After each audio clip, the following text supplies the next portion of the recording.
Hello दोस्तों, कैसे हैं आप सभी। स्वागत है आपका हमारी आज की इस न्यू वीडियो में। आज हम बात करने वाले हैं एक नए हिस्टोरिकल टॉपिक के बारे में। तो चलिए बिना देर के वीडियो को शुरू करते हैं। हमारे आज के वीडियो का टॉपिक है रामतनु लाहिड़ी। आइए जानते हैं इनके बारे में। इनका बचपन कैसे बीता, शिक्षा क्या थी, कॉलेज का जीवन क्या रहा, इन्होंने क्या क्या काम किए, अपने अवसर समय पर क्या किया, इन सब की बातें जानते हैं इस वीडियो में। तो आइए वीडियो को शुरू करते हैं। पहले हम ये जानेंगे कि रामतनु लाहिड़ी है कौन। ये भारत के एक शिक्षाविद एवं विद्वान है। ये एक शिक्षक के साथ साथ एक समाज सुधारक और विशेषतः बंगाली समाज सुधारक थे। इनका जन्म 22 मई 1813 में हुआ था। इनकी मृत्यु 1898 के 18 अगस्त को हुई थी। अब आइए जानते हैं इनके बचपन और शिक्षा के बारे में। इनका जन्म हुआ था कृष्णा नगर में। नदिया में एक उच्च वर्गीय ब्राह्मण परिवार से थे ये। रामतनु के पिता रामकृष्ण लाहिड़ी नदिया शाही परिवार के दीवान थे। इन्होंने 11 वर्ष की आयु तक गांव के स्कूल में ही पढ़ाई की थी। बाद में अपने बड़े भाई केशव चंद्र लाहिड़ी के साथ कोलकाता चले गए और डेविड हेयर के संस्पर्श में आने के बाद हेयर स्कूल में निःशुल्क अध्ययन करने का अवसर इन्हें मिला। 1828 में छात्रवृत्ति पर उन्हें हिंदू कॉलेज में दाखिला मिला। वहाँ वे बंगाल के सबसे प्रमुख शिक्षाविदों में से एक डिरोजियो के संपर्क में आए।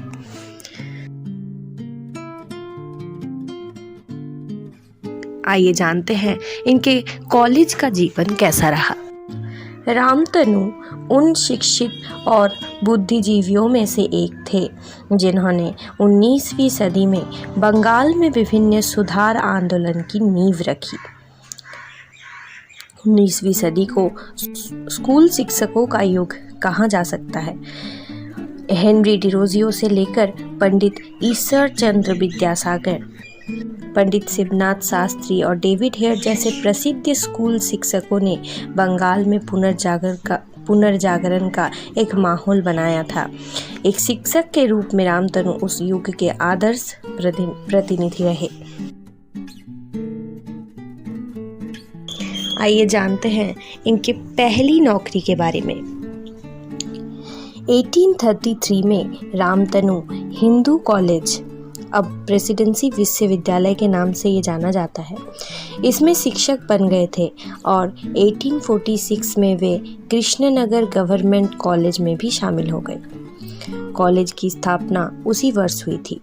रामतनु ने अपने लंबे शिक्षण करियर में विभिन्न संस्थानों में पढ़ाया था।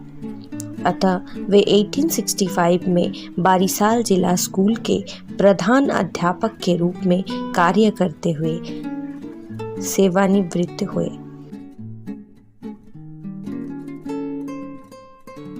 बात करते हैं जब वो कोलकाता से बाहर आए तो उनका जीवन कैसा रहा और उन्होंने क्या क्या काम किया।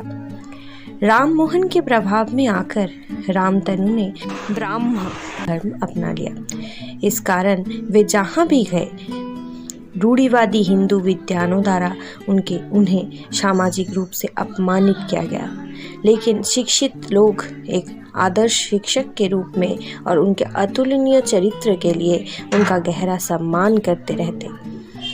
उनके शिष्यों ने उनके जीवन काल में तथा उनकी मृत्यु के बाद भी उनका बहुत सम्मान किया। उनके एक शिष्य समाज सुधारक पंडित शिवनाथ शास्त्री ने 1904 में अपने सामाजिक शोध पुस्तक का नाम रामतनु लाहिड़ी और तत्कालीन बंगाल सोसाइटी रखकर गुरु की स्मृति में यह पुस्तक लिखी।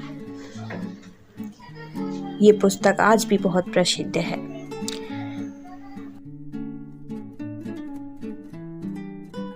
इसके बाद बात करते हैं उनके अवसर जीवन के बारे में। रामतनु ने ब्राह्म धर्म प्रसार में महत्वपूर्ण योगदान दिया था। वह अपने विद्यार्थियों को कहावतों की अपेक्षा ज्ञान और सिद्धांतों से अधिक प्रभावित करते थे। एक सरकारी स्कूल शिक्षक के रूप में उन्हें बंगाल के विभिन्न स्कूलों में स्थानांतरित किया गया था। हर जगह उनके छात्रों और सहकर्मियों ने उन्हें एक आदर्श शिक्षक, ज्ञान और विचार का एक नया स्रोत के रूप में सराहा है। अपनी शिक्षा, एकाग्रता, पुनर्जागरण दृष्टि और मार्गदर्शन के माध्यम से उन्होंने छात्रों की एक ऐसी पीढ़ी तैयार की जिन्होंने आगे चलकर शिक्षा, राजनीति, पत्रकारिता और अन्य व्यवसायों में महत्वपूर्ण योगदान दिया।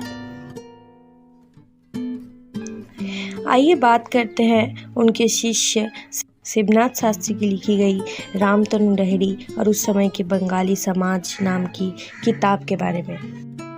इस पुस्तक को शिवनाथ शास्त्री की लिखी गई सर्वश्रेष्ठ पुस्तक भी मानी जाती है।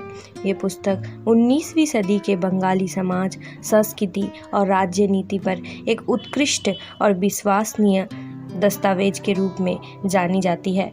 1898 के अगस्त में जब रामतनु लहिड़ी का निधन हुआ, उनके अंतिम संस्कार में कई अन्य लोगों के साथ साथ रामतनु लहिड़ी के पुत्र शरद कुमार ने भी शिवनाथ शास्त्री महाशय से अपने पिता की जीवनी लिखने का अनुरोध किया था। शिवनाथ शास्त्री ने इस पुस्तक को रामतनु की मृत्यु के 3 वर्ष बाद 1901 में लिखना शुरू किया। पुस्तक 1903 में पूरी हुई थी। शिवनाथ शास्त्री की मुलाकात रामतनु लहिड़ी से 1869 के 22 अगस्त को हुई। उसके बाद से 29 सालों तक उनका रिश्ता बहुत ही गहरा हो चुका था। बहुत पहले से ही शास्त्री ने रामतनु लहिड़ी की जीवनी लिखने का विचार किया था। विचार तो आया था, लेकिन तब उन्होंने पुस्तक की रचना नहीं की। इन्होंने देखा था कि 19वीं सदी के बंगाली समाज, संस्कृति और राष्ट्रनीति के इतिहास में निकटता से जुड़ा हुआ है रामतनु लहिड़ी का जीवन। इसीलिए बाद में उन्होंने तत्कालीन बंगाली समाज ये शब्द जोड़ के ये पुस्तक लिखी। तो हमारी आज की वीडियो में बस इतना ही। अगर वीडियो अच्छी लगी हो तो लाइक करें और कुछ डिटेल्स में जानने के लिए कमेंट कर सकते हैं। इसी तरह की रोचक और ऐतिहासिक विषयों के बारे में जानने के लिए हमारे चैनल को सब्सक्राइब करना ना भूलें। तो मिलते हैं हमारी नेक्स्ट वीडियो में, तब तक के लिए बाय बाय।